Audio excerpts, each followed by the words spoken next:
यहाँ बंडा थाने में बंडा विधायक तरबस लोधी धरना पर बैठे हुए हैं। बता दें कि विगत दिवस से एक किसान शीतल रजक ने आत्मदाह करने की कोशिश की थी और पेट्रोल डालकर स्वयं को जलाने के कारण काफ़ी हद तक जल गया था। कारण ये था कि कहीं से उन्होंने जो दवाई खरीदी सोयाबीन के लिए, तो उससे फसल को फ़ायदा तो नहीं हुआ बल्कि नुकसान हो गया था और वह बंडा थाने आए थे कि उस पर कार्रवाई की जाए। हालांकि तत्कालिक कार्रवाई न होने के कारण दूसरे दिन सुबह आकर शीतल रजक ने बंडा थाने परिसर में स्वयं के ऊपर पेट्रोल डालकर आत्मदाह करने की कोशिश की थी, जिसमें वह काफ़ी हद तक जल गए थे, जिस पर उन्हें बंडा अस्पताल में भर्ती कराया गया था। आज ये उनकी जो बॉडी है, क्योंकि वो आई थी, क्योंकि हमीदिया अस्पताल में उनका इलाज चल रहा था, इसी दौरान उनकी मृत्यु हो गई थी, जिस कारण आज उनकी बॉडी चौका ग्राम पहुंची।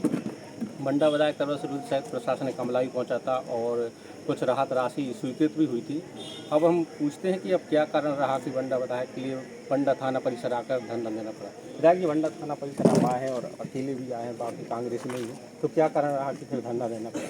देखिए, इसमें सबसे बड़ी बात तो ये है कि पूरे प्रदेश में किसानों के साथ ऐसी दुर्दशा इस मध्य प्रदेश में जो भारतीय जनता पार्टी की सरकार है और जो प्रशासनिक अमला है, इनके द्वारा करी जा रही है।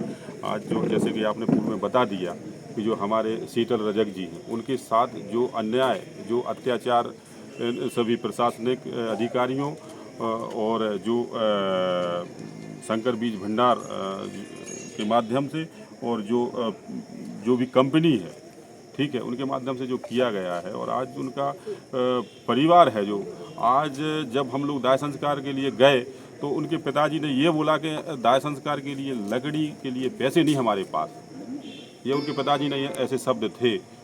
अब उस परिवार में 8 सदस्य हैं, उनका कैसे गुजारा चलेगा?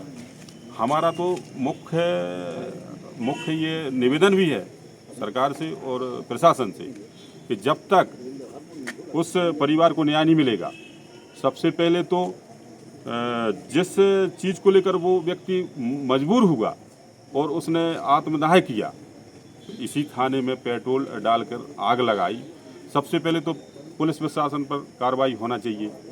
दूसरी बात, उस शंकर बीज भंडार वाले पर जिसने नकली दवाई न जाने ऐसे कितने बंडा विधानसभा क्षेत्र के किसानों को वितरण करी होगी, विक्रय करी होगी, उस पर कार्रवाई हो, उसका लाइसेंस नष्ट हो, उसे भी पुलिस कार्रवाई उसके साथ भी हो। साथ ही साथ में जिस कंपनी की दवाई जो हमारे किसान ले गए थे, शीतल रजक जी जो आज नहीं हमारे बीच में, उस कंपनी का भी लाइसेंस नष्ट हो, उन कंपनी के मालिक पर भी कार्रवाई हो। और साथ ही साथ उन 8 सदस्यों, जब तक वो हैं, मतलब ताजिंदगी, उनके भरण पोषण के लिए कोई ऐसी राशि ये लोग कलेक्टर सीएम साहब से बात कर लें, ऐसी कोई राशि सुनिश्चित कर लें और उन्हें वो राशि दें, ताकि उनके पूरे 8 सदस्यों का पूरा जीवन भरण पोषण हो सके। तब तक ये आपकी बात हुई थी सागर कलेक्टर से, बात काफ़ी लंबी बात हुई थी। हाँ, उनसे हमारी बात हुई थी। 5,000 रुपये अंत्येष्टि सहायता और 1 लाख रुपये, हाँ, उनसे हमारी बात हुई थी। तो वो 1 लाख रुपए की उन्हें बोले, क्या 1 लाख में क्या होगा, क्या हो सकता है? सबसे बड़ी बात तो ये है कि वो जो किसान ख़त्म हुआ है वो किसान, आप तो सिर्फ ये समझ रहे कि भाई सब ऐसे ही अनपढ़ गवार लोग यहाँ वास कर रहे बंडा में। और मैं उन लोगों से भी बोलना चाहता हूँ जो उन अधिकारियों के जो चमचे हैं और चापलूसी कर रहे और बदमाशी करके उस पर दबाव बना रहे शीतल रजक के पिता पर कि तुम मान जाओ, तुम्हारा कुछ नहीं होने वाला। मैं सीना ठोक के कहता हूँ कि जब तक उसे न्याय नहीं मिलेगा, उस परिवार को, जब तक मैं उठने वाला नहीं, चाहे मुझे जेल जाना हो पड़े और चाहे मेरे ऊपर कैसी भी कार्रवाई हो, जब तक मैं इन अधिकारियों को, पुलिस प्रशासन के अधिकारियों को और बीज भंडार वालों को और कंपनी वालों को, जब तक मैं कार्रवाई नहीं करवा दूंगा, जब तक मैं उठने वाला नहीं। आप अकेले आए हैं, बाकी कार्यकर्ता और कांग्रेसी कार्यकर्ता हैं, तो क्या किसान के रूप में आप यहाँ पे बैठे हैं कि बतौर विधायक यहाँ बैठे हैं?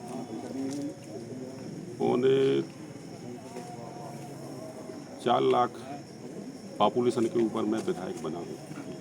मुझे मेरे कांग्रेस परिवार के लोग वहाँ गए थे, सभी लोग आज यहाँ नहीं है, लेकिन मैं 4 लाख पॉपुलेशन के ऊपर नेतृत्व करता हूँ।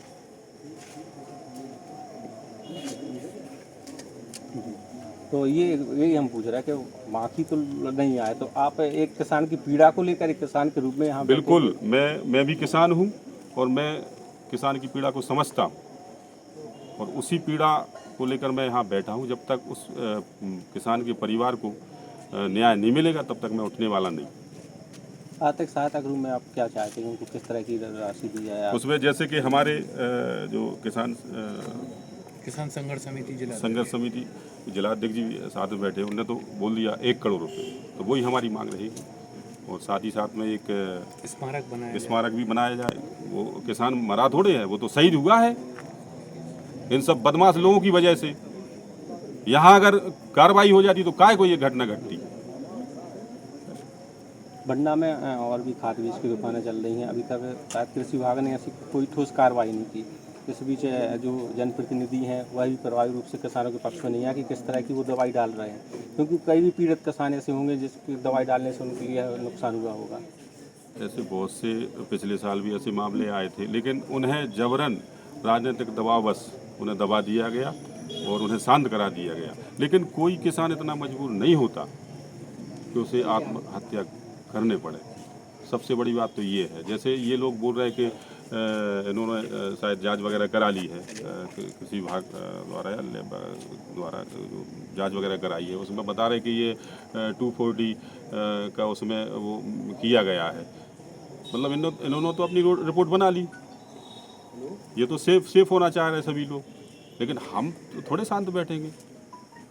हमें जब इस क्षेत्र की जनता ने प्रतिनिधित्व दिया है तो हम तो अपने कर्तव्यों का वो करेंगे क्रियान्वयन तरीके से। हम उन बदमाश लोगों में से तो हैं नहीं। संघर्ष किया है और करते रहेंगे। नहीं, अगर अभी फिलहाल तौर पर मांग पूरी नहीं होती है, आपने जो मांग रखी है, तो कब तक बैठे रहेंगे? बैठेंगे जब तक ये हमें कोई सार्थक कोई ऐसी बात, कोई अधिकारी वगैरह जैसे कलेक्टर हैं, एसपी, ये लोग यहाँ आके जब तक नहीं ये बात हमारे बीच में रखते, जब तक हम यहाँ से उठने वाले नहीं। बंडा विधायक तो साथ में थे, उनका कहना है कि किसान के लिए न्याय नहीं मिला जो जिस तरह का न्याय मिलना चाहिए था, क्योंकि उसने जानबूझकर ये कदम नहीं हुआ, बल्कि उसको मजबूरन ये कदम उठाना पड़ा, क्योंकि उसकी काफ़ी हद तक फसल नष्ट हो चुकी थी।